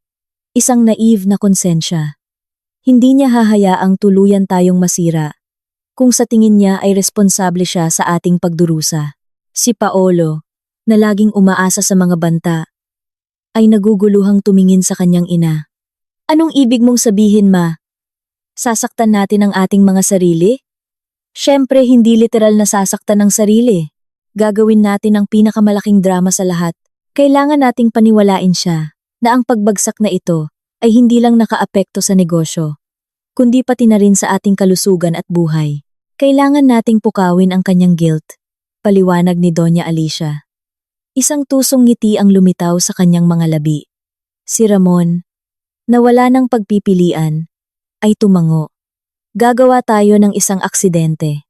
Isang aksidente na sapat na seryoso para tawagin si Lina, pero hindi nakamamatay. Mama, Paolo, kailangan ninyo akong tulungan. Ang masamang plano ay nabuo. Isang peking drama ng aksidente. Si Paolo ang naatasang maghanap ng isang liblib na lokasyon at isang luma at sira-sirang kotse, pati na rin ang pag-upa ng ilang tao para maging mga saksi at ekstra sa ospital. Si Doña Alicia ang gaganap bilang biktima na sobrang depressed at na-confine, habang si Ramon naman ang gaganap bilang isang nalulumbay na asawang patuloy na nagmamakaawa kay Lina na bumalik. Kinabukasan, tinawagan ni Ramon ang kanyang dating driver na tinanggal ni Paolo. Nangako siya ng malaking halaga na siyempre ay hindi niya kayang bayaran ngayon, ngunit ipinangako pagkatapos bumalik sa normal ang kumpanya. Inutusan niya ang driver na mag-ayos ng isang self-accident na mukhang napakalubha. Ibinigay ni Ramon ang isa sa kanyang lumang mamahaling sasakyan na naka-insure na at hiniling na ibangga ito sa isang poste ng kuryente sa isang tahimik na kalsada. Gusto ni Ramon na siguraduhin ang mga larawan at balita ng aksidente. Pagsapit ng gabi, kumalat ang balita. Sinadya ni Ramon na hayaang kumalat ang larawan ng kanyang wasak na sasakyan sa internal Viber group ng kumpanya. Kasama ang balita na siya at si Doña Alicia ay nagkaroon ng malubhang aksidente habang papunta upang humanap ng pautang para iligtas ang kumpanya. Nag-record pa si Ramon ng boses niya na parang paos at desperado, ipinadala sa ilang kasamahan na alam niyang agad na ipapasa ang balita kay Lina. Sa loob ng 2 oras, ang balita ng trahedya ni Ramon at ng kanyang ina ay naging isang maliit na trending topic sa mundo ng negosyo. Hindi nila binanggit ang pangalan ni Lina, ngunit nakatuon sila sa salaysay na ang bagong CEO ay minalas matapos siyang iwan ng kanyang hindi tapat na asawa. Si Doña Alicia ay nag-check-in sa isang elite na pribadong ospital dahil sa severe fatigue mula sa mental pressure at minor na bangga. Ngunit hiniling niya kay Paolo na gumawa ng kwento na siya ay may internal bleeding na kritikal. Habang inaayos ang drama, si Lina ay nasa kanyang bagong opisina sa gusali ng Laya Foundation kasama sina attorney Reyes at Andrea. Tinatalakay nila ang proseso ng pag-takeover sa mga empleyado ni Ramon na nag-resign ng maramihan. Pinupuri ni Andrea ang katapangan ni Lina nang mag-vibrate ang cellphone ni Lina, isang Viber message mula sa dating sekretarya ni Ramon. Isang larawan ng wasak na kotse ni Ramon at Doña Alicia. Ang mensahe ay naglalaman ng isang dramatikong salaysay. Ma'am, tulong po. Naaksidente po sina Sir Ramon at Doña Alicia. Kritikal po si Doña Alicia sa ospital. Sobrang na-shock po siya matapos malumpo ang kumpanya. Narinig po namin na palagi niyang tinatawag ang pangalan ninyo. Sa pagkakita sa larawan, bahagyang nagbago ang mukha ni Lina. May isang kislap ng pagkabigla na hindi niya maitago. Kahit alam niya kung gaano kasama sina Ramon at Doña Alicia, agad na binasa ni na Andrea at Attorney Reyes ang mensahe nang makita ang reaksyon ni Lina. Bagong drama Lina, pang-uuyam ni Andrea. Matalas ang kanyang mga mata. Pekeng-peke yan. Isang aksidente sa ganitong panahon? Paanong nangyari yun? Mapanlin lang si Doña Alicia. Siguradong alam niyang ito na lang ang paraan para pabalikin ka. Tama po ma'am, sabat ni Attorney Reyes sa propesyonal na tono. Sinuri ko na po. Wala pang police report. At yung sasakyan ay luma ni Ramon. Ito po ay isang malinaw na emosyonal na manipulasyon. Gusto nilang makonsensya kayo sa kanilang pagbagsak na para bang ang pagbawi ninyo ng lisensya ang pangunahing dahilan. Matagal na tinitigan ni Lina ang larawan ng wasak na kotse. Mayroon siyang konsensya at ayaw niyang masaktan ng malubha sina Ramon o Doña Alicia. Ngunit alam din niya na kung magpapakita siya ng kahit kaunting kahinaan, gagamitin nila iyon upang muli siyang wasakin. Alam kong drama ito, sabi ni Lina. Isinara ang kanyang cellphone. Pero ayokong magkaroon ng dugo sa aking mga kamay. Attorney Reyes, hindi dapat masaktan nang malubha si na Ramon at Doña Alicia dahil gusto kong makita nila akong manalo gamit ang sarili nilang mga mata. Pagkatapos ay bumalangkas si Lina ng isang counter strategy.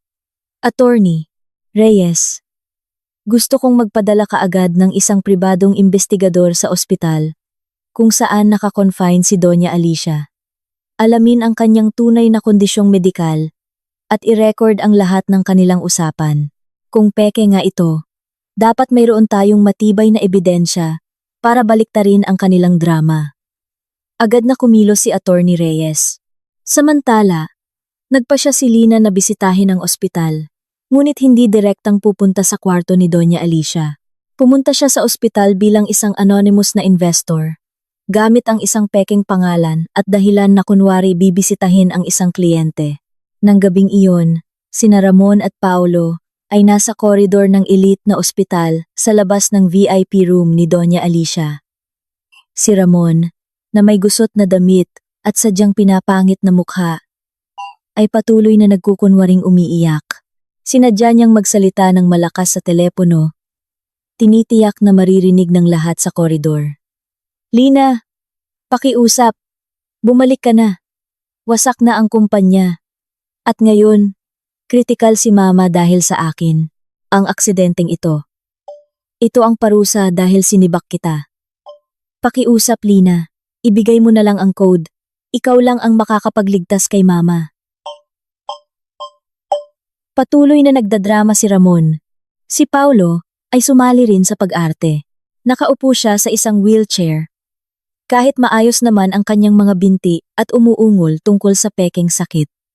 Sadyang lumikha silang dalawa ng isang entablado ng matinding kalungkutan. Biglang may lumapit na nurse kay Ramon.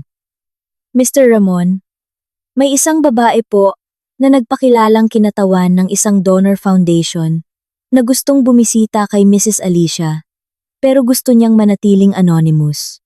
Kumabog ang dibdib ni Ramon. Sigurado siyang si Lina iyon. Hiniling ni Ramon sa nurse na papasukin ang babae sa waiting room, hindi sa kwarto ni Doña Alicia. Gusto niyang painitin ang emosyon ni Lina sa isang mas pribadong lugar.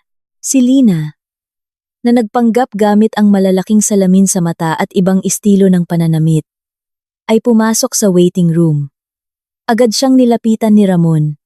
Hinawakan ang kanyang kamay. Nang may desperasyon, Lina, dumating ka. Alam kong hindi ka ganoon kasama. Kritikal si Mama, Lina. Pakiusap. Kalimutan na natin ang lahat. Ibigay mo na ang susi. Iligtas mo si Mama. Lumuhod si Ramon sa sahig. Ang kanyang pag-arte ay talagang kapani-paniwala. Tinitigan ni Lina si Ramon nang diretso sa mata. Mahirap basahin ang kanyang ekspresyon. Hindi po ako si Lina, sir. Inutusan lang po ako ng may-ari ng foundation para tingnan ang kalagayan ni Mrs. Alicia. Narinig ko po ang masamang balita tungkol sa krisis sa inyong kumpanya. Sobrang nagulat po ang may-ari ng foundation. Sabi ni Lina sa boses na sinadyang baguhin. Hindi. Ikaw si Lina. Kilala ko ang mga mata mo. Pakiusap, Lina. Ipinapangako ko. Ibabalik ko ang posisyon mo. Hahayaan kitang mag-file ng annulment ng payapa at ibibigay ko ang kahit anong gusto mo. Basta iligtas mo lang si Mama. Patuloy na nagmakaawa si Ramon. Ginagamit ang kanyang huling barahan ng emosyon. Nasusuka si Lina sa pag-arte ni Ramon. Halos maniwala na siya. Ngunit sa parehong sandali, nakatanggap siya ng isang maikling text mula kay Attorney Reyes. Ma'am, nagtagumpay ang investigador na mag-record. Ang doktor na nag-aalaga kay Doña Alicia ay kaibigan pala ni Paulo. Ang kondisyon ni Doña Alicia ay mild fatigue lamang, walang internal bleeding. Lahat ay peke. Agad na naglaho ang awa ni Lina. Pinalitan ng nagyayelong galit, naglakas loob silang pekein ang isang kritikal na sakit at aksidente para lang manipulahin ako. Inalis ni Lina ang kanyang kamay. Mula sa pagkakahawak ni Ramon, ipaparating ko po ang mensahe ninyo sa may-ari ng foundation, sir. Pero sa pagkakatanda ko, lubos na pinapahalagahan ng may-ari ng foundation ang integridad at kinasusuklaman ang manipulasyon. Kung ang lahat ng krisis na ito ay sanhi ng inyong masamang desisyon at kayabangan, sa tingin ko ay hindi gugustuhin ng may-ari ng foundation na makialam. Lalo na kung may kasinungalingang sangkot. Malamig na sabi ni Lina. Pagkatapos ay nagbigay si Lina ng isang business card. Kung talagang gusto ninyong humingi ng tawad, kontakin ninyo ang abogado ni Ginang Lina. Huwag ninyong abusuhin ang pangalan niya para sa mga murang drama na tulad nito. Nagdurugo ang kumpanya ninyo, sir. At abala kayo sa pag-arte sa ospital. Tumalikod si Lina at naglakad palayo. Natigilan si Ramon, nagulat dahil nabigo ang kanyang taktika at nabisto ang kanyang pag-arte. Hindi niya namalayan na kakakmakaawa lang niya sa harap ng babaeng kanyang itinaboy. At alam ng babaeng iyon na ang buong drama ng aksidente ay isang kasuklam-suklam na kasinungalingan. Pagkaalis sa ospital, wala nang awa na naramdaman si Lina. Ang kanyang pagdalaw ng nakapanggap ay hindi lamang naglantad sa peking drama ni Ramon at Doña Alicia, kundi nagpatibay din sa kanyang determinasyon. Natanto niya na kaharap niya ang isang kalaban na hindi mag-aatubiling gamitin ang pinakakasuklam-suklam na kasinungalingan para sa kanilang kapakinabangan. Bumalik si Lina sa opisina ni Attorney Reyes. Noong gabing iyon, pareho silang nagtrabaho sa isang tensyonadong katahimikan. Sinusuri ang mga recording na nakalap ng investigador. Naglalaman ang recording ng pag-uusap ni na Doña Alicia, Ramon, at Paulo sa ospital, kung saan sila ay nagtatawanan dahil sa tagumpay nilang malinlang ang mga nurse at umaasang darating na si Lina. Ang pinakamahalaga, mayroong recording kung saan hindi sinasadyang inamin ni Doña Alicia ang maling paggamit ng pondo na ginawa ni Paulo ilang buwan na ang nakalipas. Ma'am, ito po ay gintong ebidensya, sabi ni Attorney Reyes habang inuulit ang recording ni Doña Alicia, napagod ngunit kontento. Paolo, mag-ingat ka sa natitirang pera mula sa pagbebenta ng asset. Huwag mong ipaalam kay Ramon na ginastos mo na naman sa pagsusugal. Buti na lang at yung hangal na si Lina ay hindi kailanman nagsuri. Ngayon sa krisis na ito, lahat ay malilihis. Iyon ay isang perpektong nakatagong pag-amin.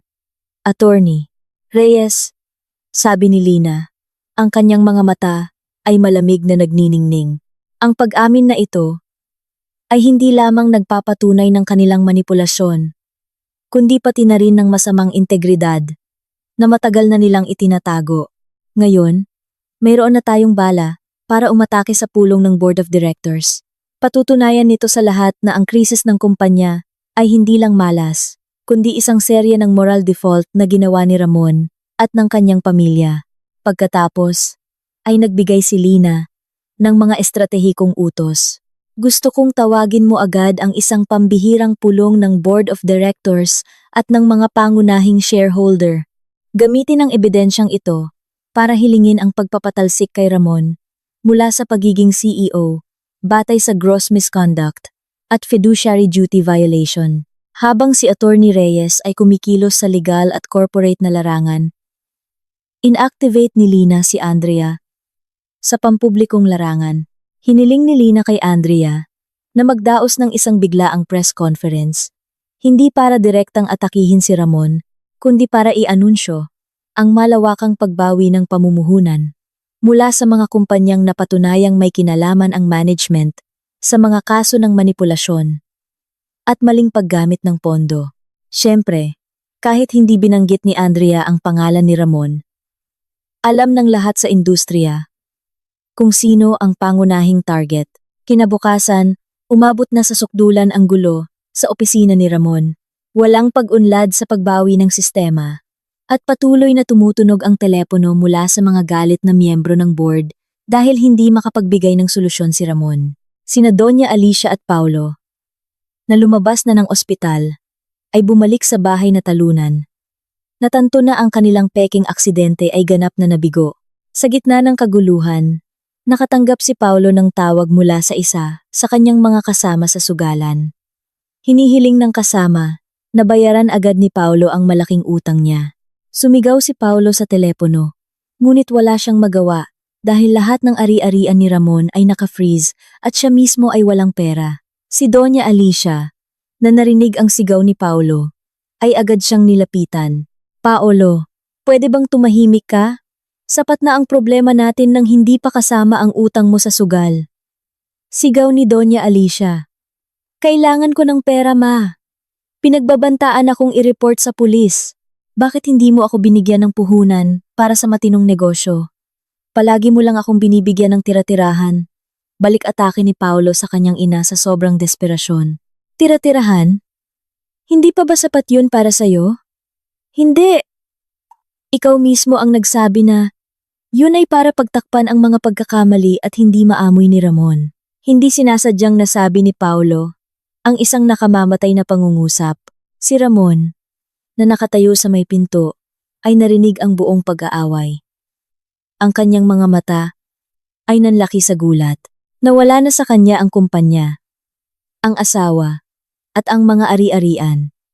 At ngayon, nalaman niyang ang kanyang ina at kapatid ay nagtago ng katotohanan tungkol sa maling paggamit ng pera mula sa kanya. Anong pinag-uusapan ninyo? Tira-tirahan? Anong pagkakamali? Tanong ni Ramon. Ang kanyang boses ay mahina, ngunit puno ng panganib. Agad na nanigas sina Doña Alicia at Paolo. Namutla ang kanilang mga mukha. Sinubukan nilang umiwas. Ngunit si Ramon ay sobrang galit at despresado na para maniwala. May itinatago kayong dalawa sa akin. Nagbenta kayo ng asset. At hindi pumasok sa kumpanya ang pera. Tama? Para yan kay Paolo at tinakpan mo, ma. Turo ni Ramon sa kanyang ina. Nanginginig.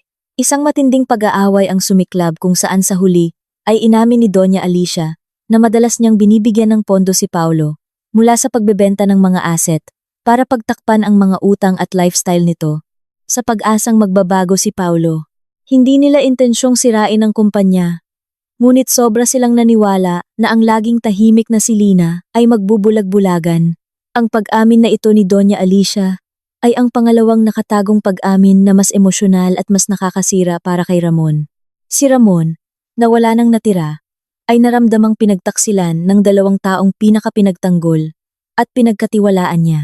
Natanto niya na sa likod ng kanyang kayabangan, biktima rin siya ng manipulasyon ng sarili niyang ina. Sa parehong oras, nagsimula ang pambihirang pulong ng Board of Directors. Si Attorney Reyes, sa kanyang profesional na anyo, ay inilatag ang mga hindi maikakailang ebidensya. Ipinakita niya ang mga financial report na dinisenyo ni Lina, na nagtala ng mga anomalya sa daloy ng pondo na tumutukoy sa maling paggamit ng asset, na sinundan ng mga audio recording ni na Doña Alicia at Paolo. Ipinakita rin niya ang ebidensya ng legal na pagbawi ng lisensya ng Cordillera, mga ginoo at ginang ng board. Ang krisis na ito ay hindi lamang isang simpleng pagkabigo ng sistema. Ito ay pagkabigo sa integridad ni G. Ramon, na sa kanyang kayabangan ay tinanggal ang isang susing manager at binaliwala ang mga babala, at pagkabigo sa etika sa pamamagitan ng pagbubulag-bulagan sa manipulasyon ng asset ng kanyang sariling pamilya.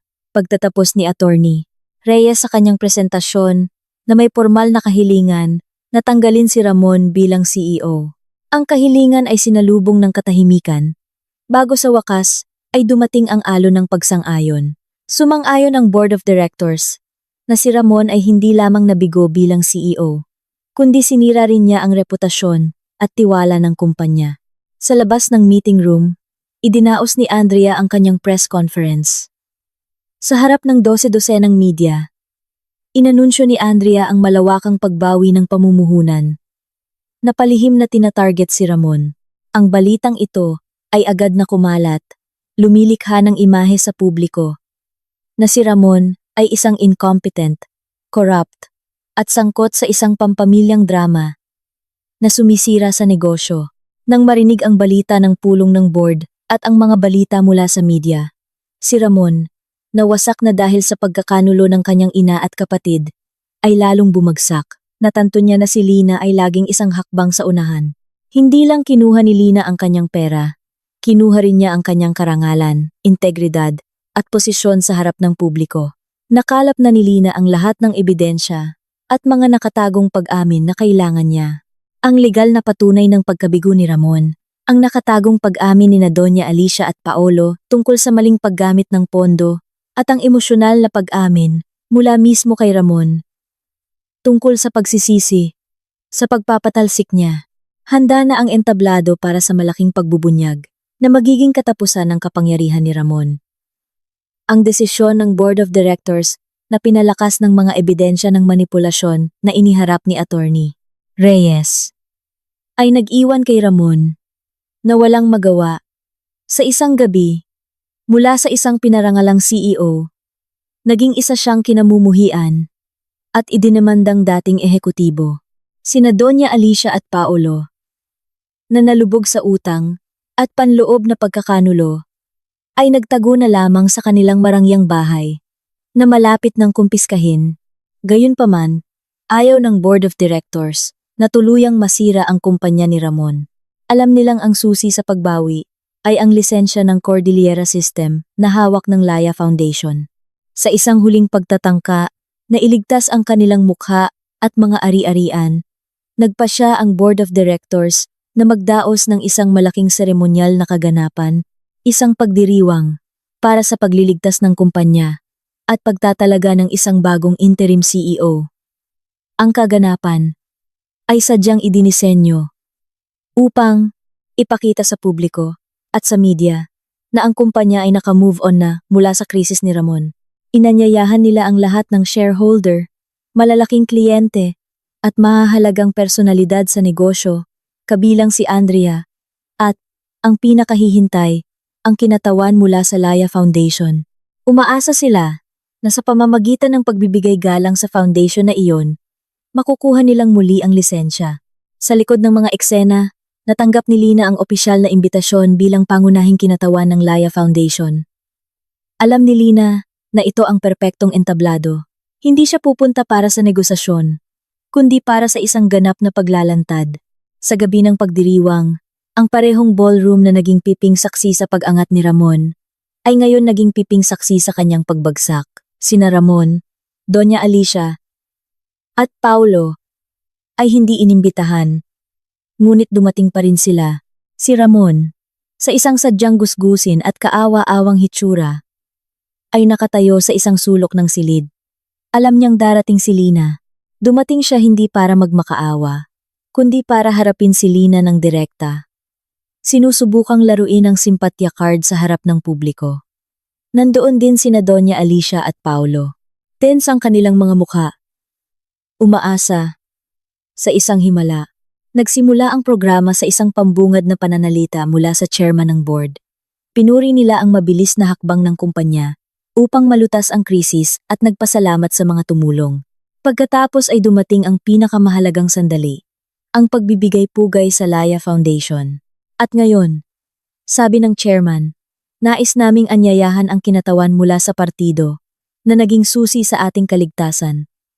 Isang taong nagpakita ng pambihirang integridad at talino sa negosyo. Inaanyayahan namin ang kinatawan mula sa Laya Foundation. Pakiusap. Umakyat po kayo sa entablado. Lahat ng mata ay nakatuon sa pasukan.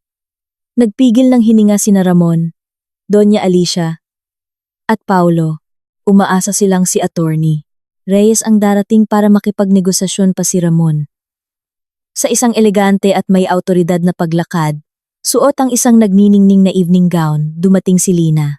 Ang mga spotlight ay agad na nakatutok sa kanya. Ang silid ay agad na naging maingay. Hindi dahil sa papuri, kundi dahil sa malawakang pagkabigla. Hindi maaari, bulong ni Ramon. Nanlalaki ang mga mata sa hindi paniniwala. Hinawakan ni Doña Alicia ang braso ni Ramon ng mahigpit. Siya, si Lina. Bakit siya ang dumating?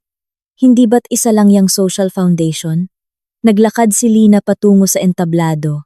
Nang makarating siya sa gitna ng silid, huminto siya sandali.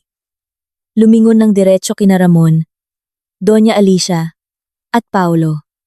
Isang bahagyang ngiti na puno ng tagumpay ang sumilay sa kanyang mga labi. Ang ngiting iyon ay parang isang punyal na tumusok sa kayabangan ni Ramon. Umakyat si Lina sa entablado. Ang chairman, na bahagyang nalito, ay agad na nagsalita. Ginang. Lina, Hindi namin inaasahan na kayo ang darating. Kinuha ni Lina ang mikropono. Magandang gabi, mga ginoo at ginang. Hindi po ako kinatawa ng Laya Foundation, sabi niya. Ang kanyang boses ay malinaw at matatag. Binasag ang nakakabinging katahimikan. Ako po ang nagtatag, ang nag-iisang may-ari, at ang may hawak ng patent ng lahat ng ari-arian sa ilalim ng Laya Foundation, pagbubunyag ni Lina. Ang pahayag na iyon ay parang kidlat sa isang maaliwalas na araw. Nagbulungan ang mga shareholder at kliyente. Sina Ramon, Doña Alicia, at Paolo ay tuluyang nanigas.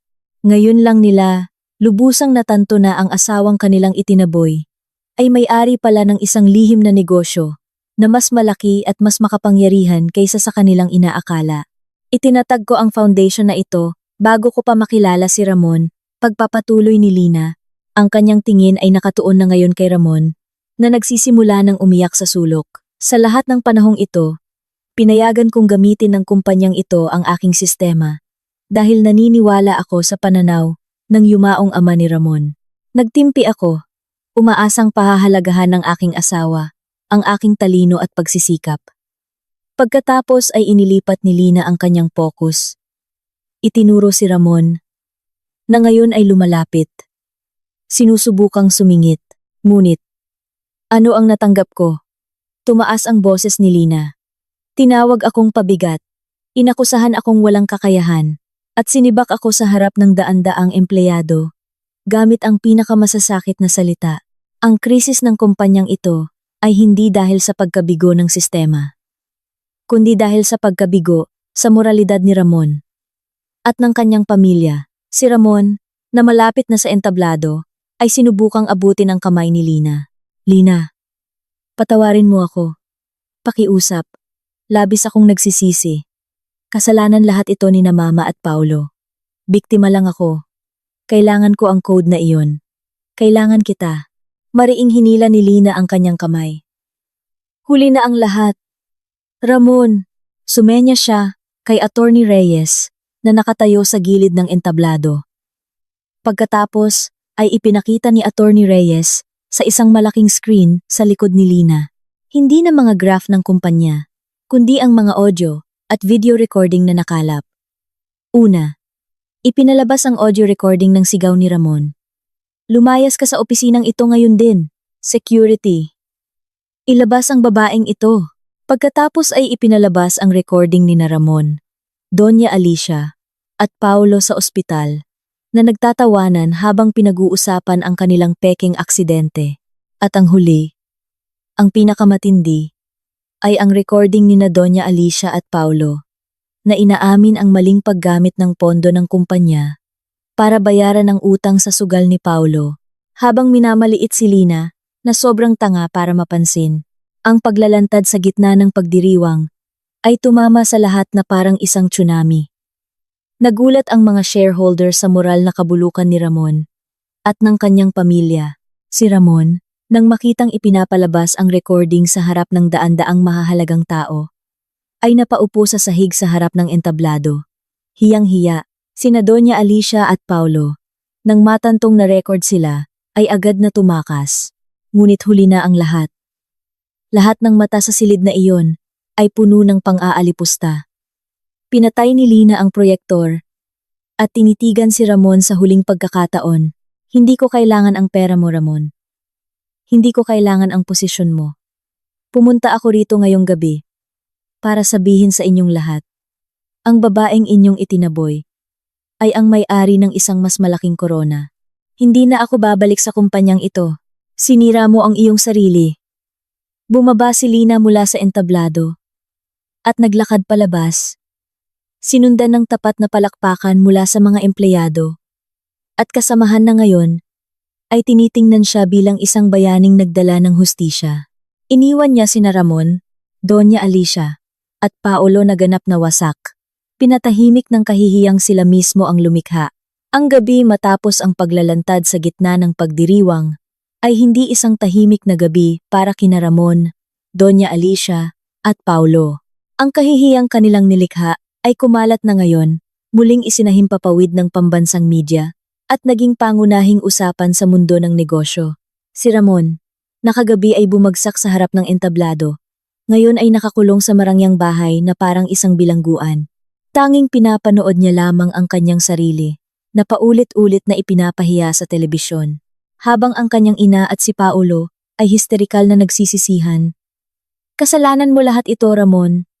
Kung hindi mo sinibak ang babaeng yan sa harap ng publiko, wala siyang dahilan para wasakin tayo. Sigaw ni Doña Alicia, sabay hagis ng florera sa pader. Idiyan ninyong lahat na tanggalin siya. At si Paolo ang nagnakaw ng pera. Ngayon, sinisingil niya ang lahat ng pinsala. Balik sigaw ni Ramon. Ngayon, ay ibinubuhos ang lahat ng galit sa kanyang pamilya. Silang tatlo ay nabitag sa isang bilog ng pagsisisihan at pagdaramdam. Ngunit, ang kanilang pampamilyang drama ay biglang naantala ng isang malakas na katok sa pinto. 10 ng umaga, isang team mula sa law office ni Attorney Reyes, kasama ang ilang opisyal mula sa National Bureau of Investigation, ang dumating sa kanilang bahay. Ito ay hindi isang pagbisita para sa negosasyon, kundi para sa formal na demanda at pag-aresto. Si Attorney Reyes, na walang ekspresyon ang mukha, ay binasa ang warrant of arrest na nakatuon sa 3 tao. Batay sa resulta ng internal investigation ng kumpanya, mga ebidensya ng pag-abuso sa kapangyarihan at manipulasyon ng ari-arian na nakuha ng Board of Directors at ang opisyal na petisyon ng annulment mula kay Ginang Lina, kami ay nagsasampa ng mga kasong kriminal at sibil. Ipinaliwanag ni Attorney Reyes ang mga kaso laban kay Ramon na kinabibilangan ng gross misconduct at public fraud, kaugnay ng pagpapatalsik na nagdulot ng malaking pagkalugi sa kumpanya. Ang kaso laban kay Paolo ang pinakamabigat, kinasasangkutan ng embezzlement ng pondo ng kumpanya para sa utang sa sugal, habang si Doña Alicia naman ay kinasuhan bilang kasabwat sa pagtatago ng krimen at manipulasyon ng ari-arian. Si Paolo ang unang nag-react. Sinubukan niyang tumakas sa likurang pinto, ngunit naharang siya ng mga opisyal. Sumigaw siya at nagpumiglas, tumatangging arestuhin. Wala akong kasalanan! Kasalanan lahat ito ni Ramon. Siya ang CEO. Ninakaw mo ang pera, Paolo. Mayroon kaming recording ng pag-amin ng iyong ina, sagot ng isa sa mga opisyal. Si Paolo, sa sobrang desperasyon, ay sumuko na rin at pinusasan. Umalis siya ng bahay na nakayuko. Huli na ang pagsisisi. Sumunod si Doña Alicia. Ang mayabang na babae na laging nagpapahalaga sa estado sa lipunan, ay ngayon kaharap ang mapait na katotohanan. Sinubukan niyang makipagnegosasyon kay Attorney Reyes, nag-aalok ng pera, at nagmamakaawa na iligtas ang kanyang pangalan. Attorney Reyes, pakiusap. Ibibigay ko ang lahat. Huwag ninyo akong isama dito. Masisira ang pangalan ko. Pagmamakaawa ni Doña Alicia. Ang kanyang mga luha ay bumaha sa kanyang kulubot na mukha. Sa kasamaang palad, Ginang Alicia, ang integridad at mabuting pangalan ay hindi nabibili. Ang mga ebidensyang hawak namin ay matibay. Kayo ang utak sa likod ng maraming manipulasyong ito, malamig na sagot ni Attorney Reyes. Dinala si Doña Alicia palabas na histerikal. Pinapanood ng mga kapitbahay na matagal nang naiinggit sa kanyang kayamanan at kayabangan. At panghuli, si Ramon. Nakatayo lamang siya sa gitna ng malawak na sala. Nakatitig sa kanilang litrato ng kasal ni Lina. Hindi lumaban si Ramon. Sobra na siyang wasak. Hindi lang dahil sa pagkawala ng lahat, kundi dahil natanto niyang ipinagpalit niya ang isang brilyante para sa basura. Attorney Reyes, sabi ni Ramon sa napakababang boses. Sabihin mo kay Lina na panalo na siya. Inaamin ko ang lahat ng pagkakamali ko. Ako ay isang hangal na asawa at pinuno. Sana mapatawad niya ako balang araw. Nagsisimula na po ng bagong buhay si Ginang Lina, Ginoong Ramon. Ang focus niya ngayon ay ang pagpapatupad ng hustisya. Sagot ni Attorney Reyes. Pinusasan din si Ramon. Habang papalabas, nakita niya ang ilang opisyal na naglalagay ng forfeited sign sa harap ng gate ng kanilang marangyang. Habang sina Ramon at ang kanyang pamilya ay humaharap sa mahigpit na proseso ng batas. Sina Lina at Andrea ay nasa isang tahimik na cafe.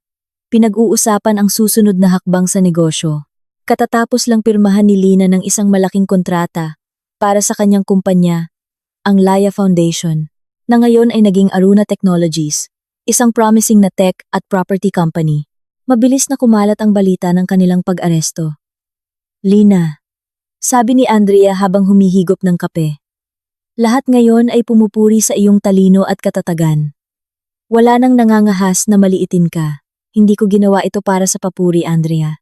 Ginawa ko ito para patunayan na ang babaeng itinuring na pabigat ng kanyang asawa ay maaaring maging reyna sa sarili niyang kaharian, sagot ni Lina. Sumali si Attorney Reyes. Ma'am, naisampa na po namin ang kasong sibil para sa pinsala sa kumpanya. Ang mga ari-arian ni Ramon at Doña Alicia ay isusubasta para bayaran ang mga pagkalugi. Mawawala sa kanila ang lahat, kabilang ang marangyang bahay na iyon. Tumango si Lina. Gawin ang naaayon sa batas, Attorney Reyes. Siguraduhing walang butas. At para kay Ramon, gusto kong ibigay mo sa kanya ang isang impormasyon sa panahon ng interogasyon. Ang kumpanya ko, ang Aruna Technologies, ay kinuha na ang lahat ng kontrata ng Project Omega na dati niyang sinira. Tatapusin ko ang proyektong iyon at patutunayan kong siya ang nag-iisang nabigo, hindi ang kumpanya. Ang balitang ito, ang huling psychological na dagok para kay Ramon. Hindi lang siya makukulong at maghihirap, kundi kailangan din niyang panoorin ang kanyang dating asawa, ang babaeng kanyang itinaboy, na darating at kukunin ang kanyang pinakamalaking kabiguan at gagawin itong isang nagniningning na tagumpay. Sina Ramon, Doña Alicia, at Paulo ay kailangan ng harapin ang mapait na katotohanan sa likod ng mga rehas.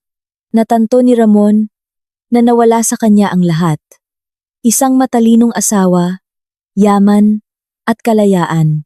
Sina Doña Alicia at Paulo ay nawalan ng estado sa lipunan at ng kaginhawaan. Naramdaman nila ang buong bigat ng kanilang kayabangan, kasakiman, at pagkakanulo. 3 taon na ang lumipas mula noong gabing iyon ng paglalantad. 3 taon mula ng pusasan at ikulong sina Ramon, Doña Alicia, at Paolo. Iniwan ang kanilang marangyang bahay, na ngayon ay opisyal nang nakumpiska at naisusubasta upang bayaran ang mga pagkalugi ng kumpanya. Ang lumang kumpanya ni Ramon. Salamat sa interbensyon ng Board of Directors at pansamantalang tulong mula kay Attorney Reyes, ay nailigtas mula sa pagkalugi, bagaman kinailangan itong sumailalim sa malawakang restructuring at nawalan ng malaking market share.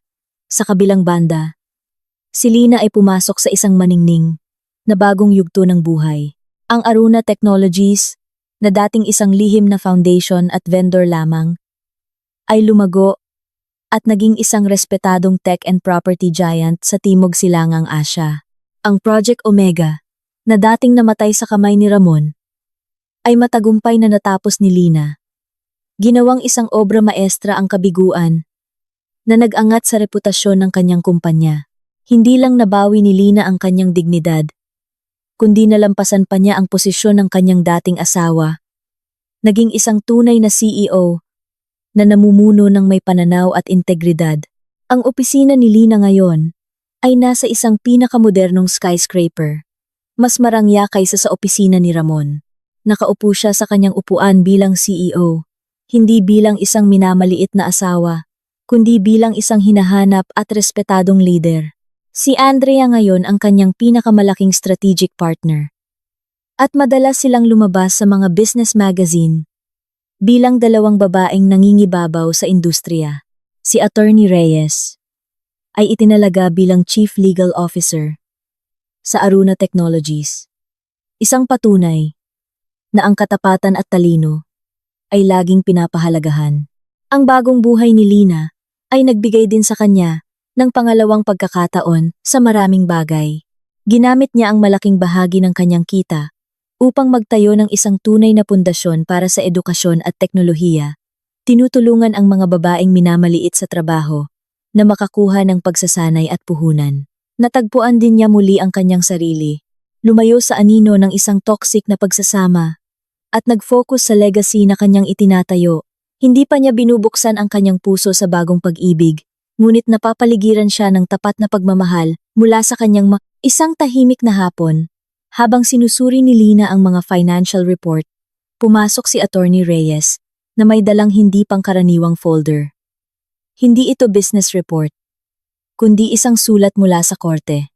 Ma'am, may opisyal na sulat po mula sa korte. Sina G, Ramon, G, Alicia, at G, Paolo ay tapos na po sa kanilang sentensya. Malapit na po silang mapalaya ng may parol, paliwanag ni Attorney Reyes. Neutral ang kanyang boses. Huminto sandali si Lina, ibinaba ang kanyang panulat. Matagal na niyang hindi naririnig ang pangalan ni Ramon.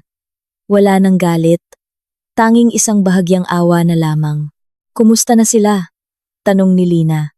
Nawala po sa kanila ang lahat, ma'am. Bahay, ari-arian, at reputasyon. Si G. Paolo ay naiulat na muling nalubog sa utang pagkalabas ng kulungan, si GNeng. Alicia ay nakatira sa isang maliit na nirerentahang bahay. Samantalang si G. Ramon, nahirapan po siya sa loob. Wala siyang ibang alam gawin, kundi maging isang mayabang na boss. Ngayon po ay kung ano-anong trabaho ang pinapasukan at namumuhay sa kahirapan. Sagot ni Attorney Reyes. Gusto ko silang makakuha ng hustisya, Attorney Reyes. Hindi parusang kamatayan. Kailangan nilang bayaran ang pinsalang kanilang nilikha, sabi ni Lina. Mayroon ba silang kahilingan? Wala po, ma'am. Nagpadala lang po ng isang opisyal na sulat si G. Ramon. Sa pamamagitan ng kanyang public attorney, ang laman po ay isang huling paghingi ng tawad at pag-amin na kayo po ang nag-iisang dahilan kung bakit naging matatag ang kumpanya noon. Inaamin niyang naging hangal siya sa pagpapatalsik sa inyo, sabi ni Attorney Reyes. Iniabot ang sulat. Dahan-dahang binasa ni Lina ang sulat. Sa sulat, inamin ni Ramon na siya ay naging isang bigong asawa at isang bulag na aroganteng leader. Humingi siya ng tawad sa lahat ng masasakit na salita, lalo na ang tawag na pabigat. Sinabi niyang nawala na sa kanya ang lahat at ngayon ay alam na niyang ang tunay na kapangyarihan ay wala sa titulo, kundi sa kakayahan at integridad. Inilagay ni Lina ang sulat sa mesa. Tumingin siya sa bintana, pinagmamasdan ang lungsod na ngayon ay nasa ilalim ng kanyang kontrol. Nawala na kay Ramon ang lahat, at napanalunan na niya ang laban.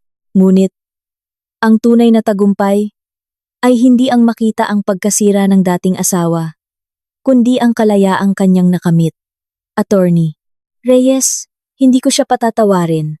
Pero hindi ko rin siya hahadlangan na magsimula ng bagong buhay, sabi ni Lina. Pagkatapos ay nagbigay si Lina ng isang hindi inaasahang utos. Gusto kong kontakin mo si Ramon ng anonymous. Alukin mo siya ng pangalawang pagkakataon, hindi sa kumpanya ko, kundi sa educational foundation na itinatag ko. May karanasan si Ramon sa pamamahala, kahit hindi maganda. Alukin mo siya ng posisyon bilang logistics manager sa isa sa ating mga social project na malayo sa syudad. Bigyan mo siya ng sapat na sahod para mabuhay ng disente, pero hindi sapat para bumalik sa dati niyang lifestyle. Hindi ito tulong, Attorney Reyes. Ito ay isang tunay na pagsubok para sa kanya, upang patunayan kung talagang nagsisisi siya at handang magtrabaho mula sa simula, nang walang arogansya. Nagulat si Attorney Reyes, ngunit tumango. Alam niyang kahit nanalo si Lina sa giyera, mayroon pa rin siyang marangal na puso. Binigyan niya si Ramon ng pagkakataon hindi dahil sa pag-ibig, kundi dahil naniniwala siya sa potensyal ng tao na magbago. Ito ay isang uri ng parusa, na mas pino at mas nakapagtuturo kaysa sa bilangguan. Ngumiti si Lina, at bumalik sa kanyang mga ulat. Alam niyang tapos na ang kwento ng pag-ibig nila ni Ramon. Ngunit ang kanyang kwento ng tagumpay at pagkatao ay nagsisimula pa lamang. Itinapon na niya ang pekeng korona ng asawa ng CEO at ngayon ay suot na niya ang tunay na korona ng isang CEO na gawa sa katapangan, talino, at integridad. Malayo sa mga skyscraper ng Metro Manila, sa isang social project site sa probinsya, sinimulan ni Ramon ang kanyang bagong buhay. Walang mamahaling tuksedo, walang cellphone na walang tigil sa pagring, At ang pinakamahalaga, walang kayabangan. Ang kanyang tungkulin bilang logistics manager, isang posisyon na nakuha niya ng anonymous, ay humihiling sa kanya na magtrabaho gamit ang kanyang mga kamay. Direktang makisalamuha sa mga hirap ng komunidad at ang pinakamabigat, magtrabaho sa ilalim ng isang manager na walang pakialam sa kanyang nakaraan bilang dating CEO. Ang simpleng buhay na ito ay pumilit kay Ramon na bitawan ang lahat ng kanyang arogansya. Natutunan niya ang kahulugan ng pagsisikap, pagpapakumbaba, at empatiya. Mga halagang kanyang binaliwala para sa pekeng kapangyarihan. Naramdaman niyang mas payapa at tapat. Alam niyang hindi na siya makakabalik sa dati. Ngunit ipinagmamalaki niya ang taong kanyang natagpuan sa gitna ng pagbagsak. Isang hapon, binisita siya ni Attorney Reyes. Hindi para sa usaping legal, kundi bilang kinatawan ng foundation. May dalang sobre si Attorney Reyes. Ginoong Ramon, sinusubaybayan namin ang iyong trabaho. Nagpapakita ka ng malaking pag-unlad, lalo na sa integridad at episyensya, sabi ni Attorney Reyes. Nagpasya ang foundation na bigyan ka ng bonus at alukin ka ng isang mas estratehikong posisyon sa syudad. Tinanggihan ni Ramon ang alok nang may tapat na ngiti. Salamat po, Attorney Reyes. Pero mas gusto ko na po dito. Dito ko po natagpuan ang kapayapaan na hindi ko kailanman naramdaman noong CEO ako. Dito ko naintindihan na ang tunay na kapangyarihan ay ang maglingkod, hindi ang mag-utos. Sagot ni Ramon. Matutuwa si Ginang Lina na marinig yan. Sagot ni Attorney Reyes. Nagulat si Ramon. Si Ginang Lina. Kaya pala. Opo, Ginoo. Ito po ang pangalawang pagkakataon na ibinigay sa inyo ni Ginang Lina. Ayaw niyang tuluyan kayong masira, pero gusto niyang magbago kayo, at mukhang nagtagumpay kayo. Paliwanag ni Attorney Reyes. Iniabot ang sobre. Sa loob ng sobre ay isang opisyal na sulat na pirmado ni Lina. Ang nilalaman ay hindi kapatawaran, kundi isang kasulatan ng pagbabayad ng malaking utang sibil na matagal nang gumagapos kay Ramon. Binayaran ni Lina ang karamihan sa natitirang utang, binibigyan si Ramon ng kalayaan sa pananalapi para makapagsimula siya ng walang pasanin ng nakaraan. Umiyak si Ramon, natanto na ang babaeng tinawag niyang pabigat, ang nag-iisang taong nagbigay sa kanya ng pangalawang pagkakataon nang walang anumang kondisyon. Habang natagpuan ni Ramon ang kapayapaan, ang kapalaran ni Doña Alicia at Paolo ay naging mapait. Hindi nila magawang bitawan ang kanilang lumang kayabangan. Tinanggihan nila ang mga maliliit na trabaho at patuloy na sinubukang manlinlang ng mga tao gamit ang kanilang sira ng pangalan ng pamilya. Muling nalubog sa utang at mga legal na problema si Paolo. Si Doña Alicia ay namuhay ng mag-isa sa isang masikip na apartment. Patuloy na sinisisi si Lina sa kanyang pagbagsak. Ang kanilang pagsisisi ay limitado lamang sa pagkawala ng yaman, hindi sa pagbabago ng moralidad. Si Lina ngayon ay nasa tuktok ng kanyang karera. Pinamumunuan niya ang Aruna Technologies nang may buong autoridad, sina Andrea at Attorney Reyes ang kanyang mga haligi ng lakas. Nagtapos ang kwentong ito hindi sa pagmamakaawa ni Ramon, kundi sa malayang paglipad ni Lina. Naging isang inspirasyon at nakamit ang isang bagong katapusan na may ibang-iba at tunay na korona. Mga kaibigan, tunay na kahanga-hanga ang paglalakbay ni Lina. Mula sa isang inalipustang asawa tungo sa isang respetadong babaeng CEO. Hindi ba't natutunan nating lahat na ang tunay na lakas ay hindi kailanman nangangailangan ng sigaw? Ipinakita ni Lina na ang pinakamagandang paghihiganti ay ang maningning na tagumpay. At ang integridad ay laging mas matibay na pundasyon kaysa sa arogansya. Sana ang kwentong ito ay magbigay sa inyo ng inspirasyon at paniniwala na ang bawat paghihiwalay ay simula ng isang mas malaking kabanata. Salamat sa pagsunod sa kwento ni Lina hanggang sa dulo. Huwag kalimutang mag-like, ibahagi ang kwentong ito, at isulat ang inyong komento tungkol sa kung anong aral ang inyong natutunan sa kwentong ito. Hanggang sa muli, mga kaibigan.